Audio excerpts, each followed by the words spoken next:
러닝플러스 교육연구소입니다. 이번 주부터는 중급 과정에 들어갑니다. 중급 과정은 실제로 학습 코칭을 하는 기술을 얘기를 하는 거고요. 코칭을 준비하는 분들이나 학생들도 이 강의를 들으면 도움이 될 것으로 생각이 듭니다. 이번 시간에는 학습 플래너를 어떻게 작성하는지 그 학습 플래너 작성 기술에 대해서 얘기를 해보도록 할게요. 그러면 학습 플래너가 뭔지를 먼저 알아야 되겠죠. 보통 학습 플래너라고 하면 학습 계획을 적는 것이라고 알고 있고 또 그것이 맞습니다. 근데 학부모님들과 그리고 학생들 또 교사들이나 코치들도 마찬가지예요. 이게 스케줄러하고 이렇게 플래너하고 조금 헷갈려 할 때가 있어요. 그것에 대해서 먼저 한번 살펴볼게요. 그 플래닝과 스케줄링의 차이를 보시면 플래닝은 우선순위에 따라서 시간을 배정을 한다는 거예요. 그리고 스케줄링은 시간에 따라서 내가 어떤 계획을 작성을 한다는 거거든요. 이것은 이 둘의 차이는 뭐냐면 내가 어디에다가 우선순위를 둘 것인지에 대한 겁니다. 그래서 이러한 것을 구분을 하셔서 학습 플래너라 하면 내가 학습의 목표를 달성하기 위해서 계획을 기록을 하는 거니까 이렇게 우선순위가 학습 목표가 되어야 되겠죠. 그리고 이제 학습 플래너를 작성하는 데 있어서의 가장 먼저 생각을 해야 될 것이 목표 설정이죠. 목표를 설정하고 거기에 따라서 학습의 전략을 세우고요. 그것은 이제 그 학습 플래너에 시간을 배치를 하면서 기록을 하는 거죠.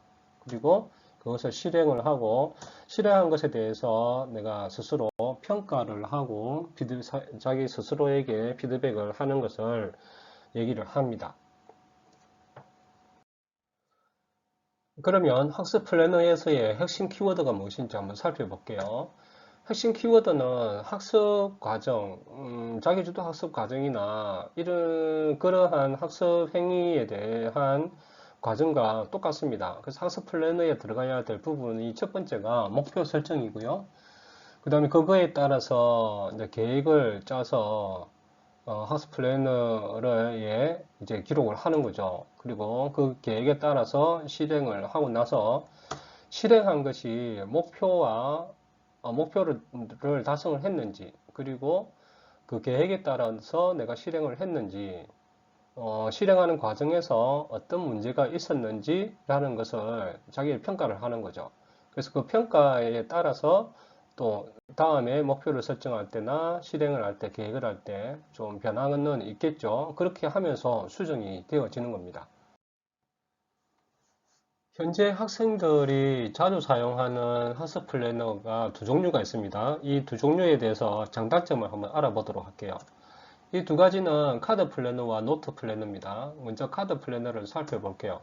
카드 플래너는 메모지나 포스트잇에 하루의 학습 내용들을 적어서 그것을 책이나 노트에 붙여 넣는 거죠. 뭐 끼워 넣거나 이렇게 하는 건데 이것은 일단 작성하기도 편하고 보관하기도 편하고요. 보기도 편하죠. 하루하루에 그것만 보면 되니까.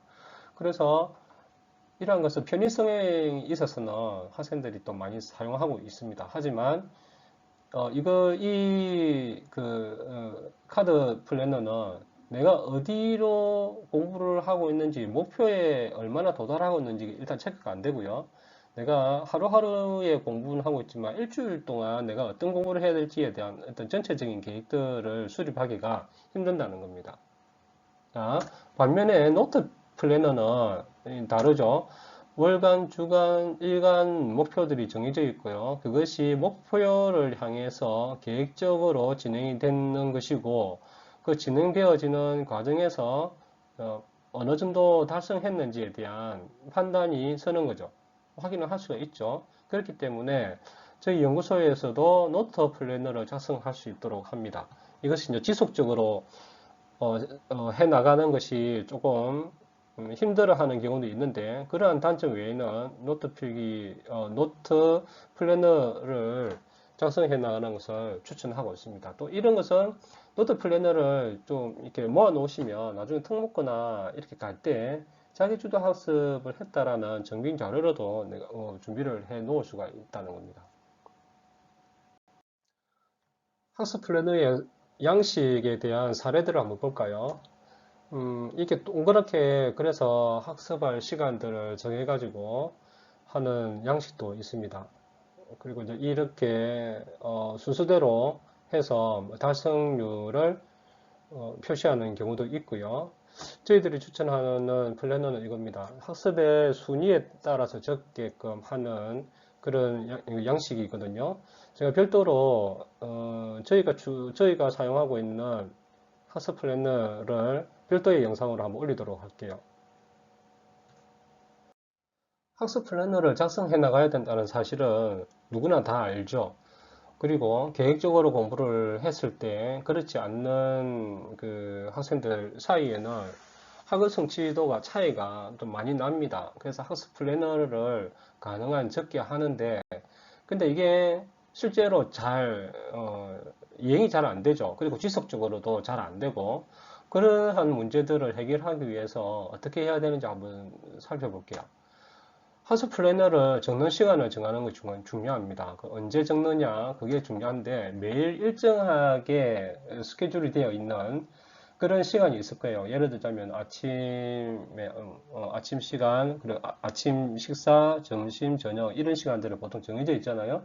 그 시간대에 그럼 하는 거예요. 예를 들자면 집에 와서 공부할 것 같으면 저녁 먹기 전에 학습 플래너를 적고 저녁을 먹는다라고 하면 하루에 매일매일이 보통 저녁 먹는 시간이 비슷하잖아요. 그러면 그때 내가 학습 플래너를 적기 때문에 이제 잊어버리지도 않고 지속적으로 될 수 있는 그런 가능성이 크다는 겁니다.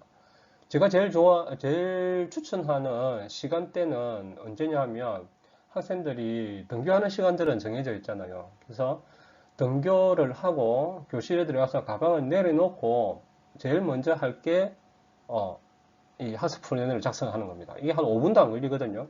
오늘은 해야 될 계획들을 이제 적는 거예요. 그 시간대가 제가 봤을 때는 가장 좋은 시간이고, 뭐, 고등학생들 같은 경우는 아침에 그 자습 시간이 있잖아요. 항상 있으니까 그 시간대, 자습 시간을 시작할 때 내가 계획서를 적는다라고 생각을 하시면 이것은 지속적으로 이게 진행이 될 가능성이 큽니다. 그러면 어떻게 학습 플래너를 작성을 하느냐? 그럼 뒤에 영상을 보시면 좋을 것 같고요. 핵심은 학습의 우선순위별로 적는 겁니다. 가장 우선순위로 해야 될 것이 1번으로 해서 기록이 되어질 수 있도록 그렇게 작성을 하시면 좋을 것 같습니다. 오늘의 럼플 포인트입니다. 학생들 자신에게 맞는 학습 플래너를 작성할 수 있도록 코치들은 어떤 코치를 하시는 게 좋을 것 같아요.